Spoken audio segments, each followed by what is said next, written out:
Pedro, de Paulo e de inúmeros mártires. E tem uma única missão, muito bem expressa pelo que está escrito na fachada desta catedral. Ser Mater Omnium Ecclesiarium, mãe de todas as igrejas. O Papa Francisco frequentemente convidou-nos a meditar sobre a dimensão materna da igreja e sobre as características que lhe são próprias. A ternura, a disponibilidade ao sacrifício e aquela capacidade de escuta que permite não só socorrer, mas muitas vezes prover as necessidades e as expectativas antes mesmo que sejam manifestadas. Estes são traços que desejamos que cresçam em todo o povo de Deus. E também aqui, na nossa grande família diocesana, nos fiéis e nos pastores, a começar por mim. As leituras que ouvimos podem ajudar-nos a refletir sobre estes traços. Nos Atos dos Apóstolos, narra-se em particular como a comunidade primitiva enfrentou o desafio da abertura ao mundo pagão no anúncio do Evangelho. Não foi uma tarefa fácil. Exigiu muita paciência e escuta recíproca. Isso aconteceu primeiramente dentro da comunidade de Antioquia, onde os irmãos, dialogando e também discutindo, chegaram juntos a uma definição sobre a questão. Depois, porém, Paulo e Barnabé subiram a Jerusalém. Não decidiram por conta própria, procuraram a comunhão com a Igreja Mãe e foram até lá com humildade. Ali encontraram Pedro e os apóstolos que os ouviram. Assim se iniciou o diálogo que finalmente levou à decisão correta, reconhecendo e considerando as dificuldades dos neófitos. Concordou-se em não lhes impor encargos excessivos, mas limitar-se a pedir o essencial. Assim, o que poderia parecer um problema tornou-se para todos uma ocasião de reflexão e crescimento. Il testo biblico però ci dice di più. O texto bíblico, no entanto, nos diz mais, indo além da já rica e interessante dinâmica humana do evento. Isto é revelado pelas palavras que os irmãos de Jerusalém dirigem por carta aos de Antioquia, comunicando-lhes as decisões tomadas. Eles escrevem: o Espírito Santo e nós próprios resolvemos. Enfatizam, portanto, que a atitude mais importante em toda a questão, aquela que tornou possível todo o resto, foi a escuta da voz de Deus. Assim, eles nos lembram que a comunhão se constrói primeiramente de joelhos, na oração e num compromisso contínuo de conversão. Na realidade, somente com esta atitude, cada um pode ouvir dentro de si a voz do Espírito que clama, Abba, Pai, e, consequentemente, ouvir e compreender os outros como irmãos. Também o Evangelho nos reafirma esta mensagem, dizendo-nos que não estamos sozinhos nas escolhas da vida. O Espírito nos sustenta e nos indica o caminho a seguir, ensinando-nos e lembrando-nos tudo o que disse Jesus.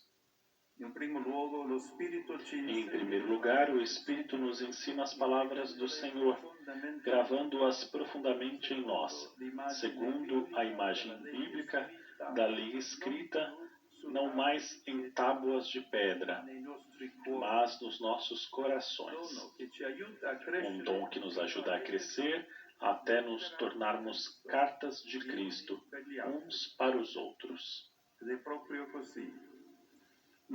E é exatamente assim. Somos tanto mais capazes de anunciar o Evangelho, quanto mais nos deixamos conquistar e transformar por ele, permitindo que a força do Espírito nos purifique no íntimo, torne simples as nossas palavras, honestos e transparentes os nossos desejos, generosas as nossas ações.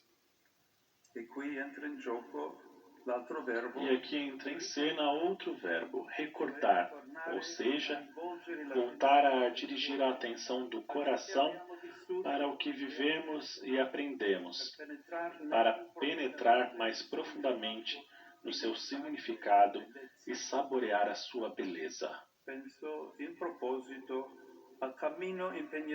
Penso a este respeito no exigente caminho que a Diocese de Roma está percorrendo nestes anos, articulado em vários níveis de escuta, em direção do mundo que a rodeia para acolher os seus desafios e dentro das comunidades para compreender as necessidades e promover sábias e proféticas iniciativas de evangelização e caridade.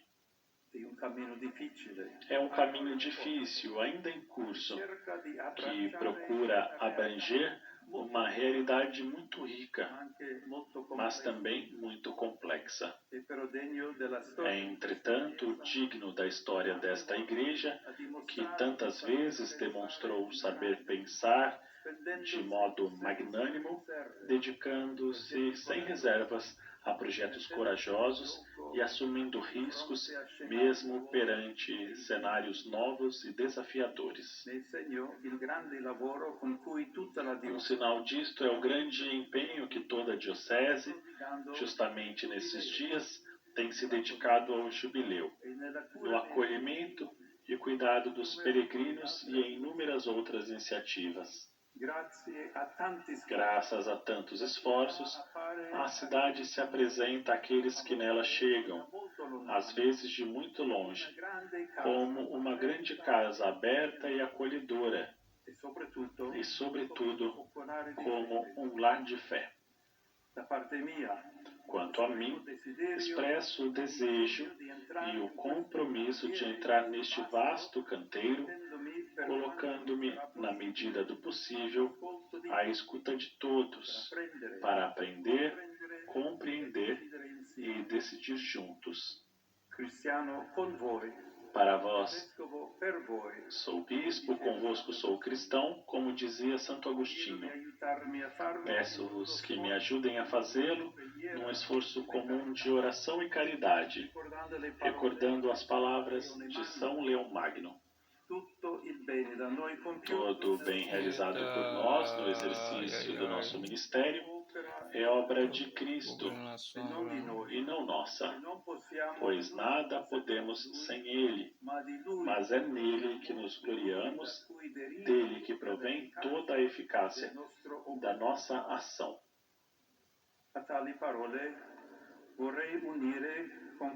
Para concluir, gostaria de acrescentar a essas palavras aquilo que disse o Beato João Paulo I, que em 23 de setembro de 1978, com o rosto radiante e sereno, que já lhe valera o apelido de Papa do Sorriso, assim saudou a sua nova família diocesana.